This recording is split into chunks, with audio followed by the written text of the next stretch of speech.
এই নদীতে আমরা যাব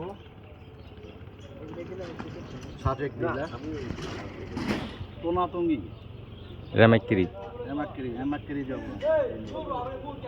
এই নদীর ভিউটা দেখেন, সুন্দর ভিউটা, অনেক সুন্দর বড় নদী। নদীতে কোনো পানি নাই। আর যারা যারা আসবেন এই নদীতে, যারা যারা এই নদীতে আসবেন, এই যে এই নদীতে আপনারা যেতে পারবেন। এখানে যারা আসবেন অবশ্যই আপনারা আপনার 3টে ভোটার আইডি কার্ড নিয়ে যাবেন, নাহলে জন্ম নিবন্ধন নিয়ে আসবেন, নাহলে আপনারা তমাতনিক যেতে পারবেন না। সেনাবাহিনী চেকপোস্ট আছে, এই জন্ম নিবন্ধন অবশ্যই নিয়ে যাবেন। আর আমার ভিডিও ভালো লাগলে অবশ্যই একটা সাবস্ক্রাইব, একটা লাইক করে দিবেন। Welcome to তমাতনি।